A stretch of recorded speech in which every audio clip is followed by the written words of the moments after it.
नमस्कार दोस्तों, आज की इस वीडियो में हम एक ऐसे मुद्दे की बात करने वाले हैं जो सीधे भारत के करोड़ों घरों की रसोई से जुड़ा हुआ है।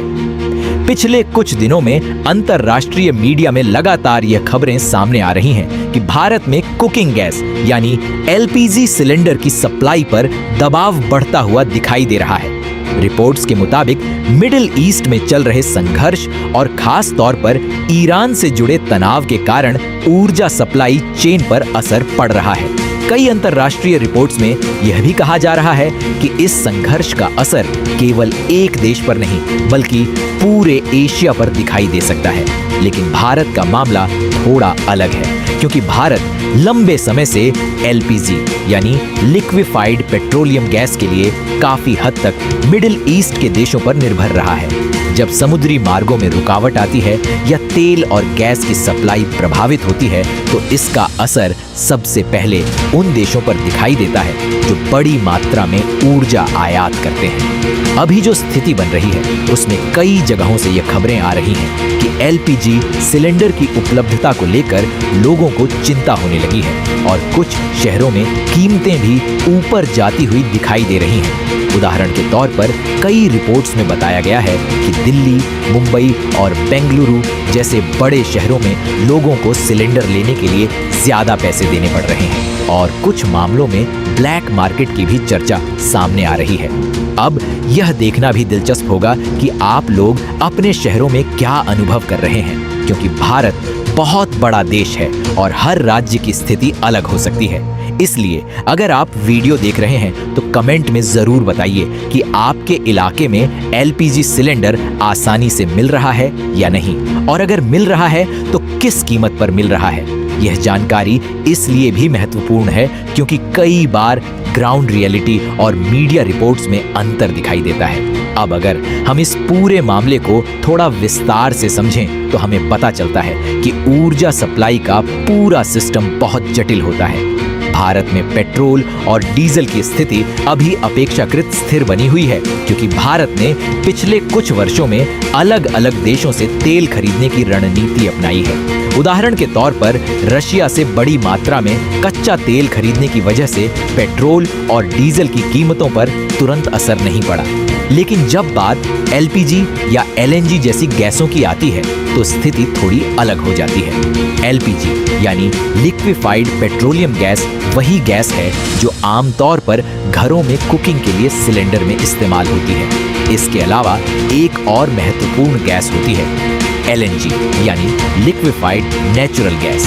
ये मुख्य रूप से मीथेन गैस होती है जिसे बहुत कम तापमान पर तरल रूप में बदलकर जहाजों के जरिए अलग अलग देशों में भेजा जाता है। भारत में एलएनजी का इस्तेमाल सिर्फ किचन में नहीं बल्कि उर्वरक यानी फर्टिलाइजर इंडस्ट्री में भी बहुत महत्वपूर्ण भूमिका निभाता है। इसीलिए अगर एलएनजी की सप्लाई में लंबे समय तक रुकावट आती है तो इसका असर खेती और खाद्य उत्पादन पर भी पड़ सकता है। अब यहाँ एक और महत्वपूर्ण बात समझना जरूरी है कि भारत को मिलने वाली गैस का एक बड़ा हिस्सा खाड़ी क्षेत्र से आता है। खास तौर पर कटार भारत के लिए एलएनजी का एक प्रमुख स्रोत रहा है। आमतौर पर यह सप्लाई समुद्री मार्ग से होकर आती है और इसमें स्ट्रेट ऑफ हॉर्मूज का बहुत बड़ा महत्व है। दुनिया का एक बड़ा हिस्सा तेल और गैस का इसी समुद्री रास्ते से गुजरता है। अगर किसी कारण से इस मार्ग पर तनाव बढ़ता है या जहाजों की आवाजाही प्रभावित होती है तो इसका असर कई देशों की ऊर्जा सप्लाई पर पड़ सकता है। अभी मिडिल ईस्ट में जो तनाव की स्थिति बनी हुई है उसके कारण बाजार में अनिश्चितता बढ़ गई है और यही वजह है कि एशिया के कई देश पहले से ही गैस खरीदने की कोशिश कर रहे हैं ताकि भविष्य में सप्लाई की कमी न हो।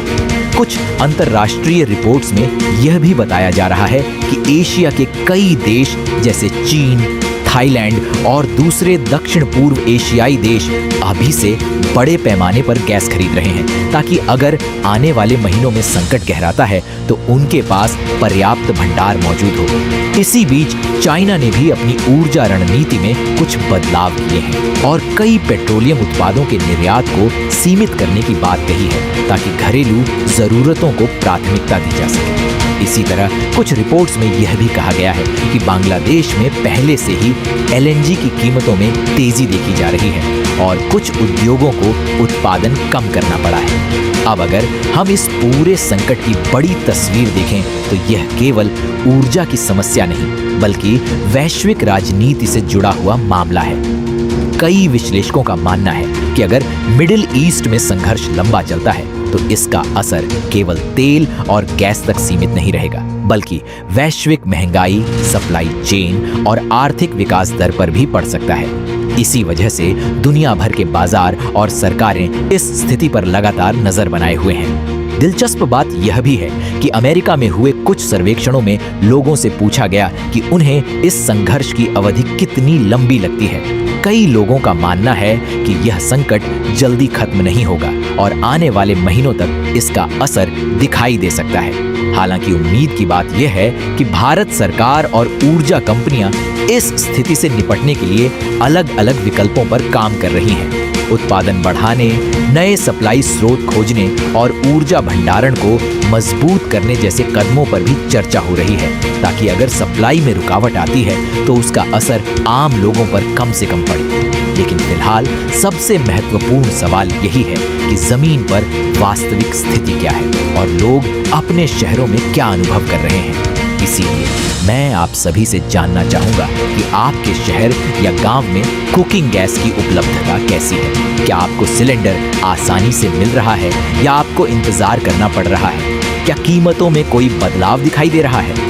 आपकी यह जानकारी बाकी दर्शकों के लिए भी उपयोगी हो सकती है क्योंकि इससे हमें देश के अलग अलग हिस्सों की वास्तविक स्थिति समझने में मदद मिलेगी। आने वाले दिनों में अगर इस विषय से जुड़ी कोई नई और महत्वपूर्ण अपडेट सामने आती है तो हम जरूर उस पर चर्चा करेंगे। फिलहाल के लिए इतना ही। धन्यवाद।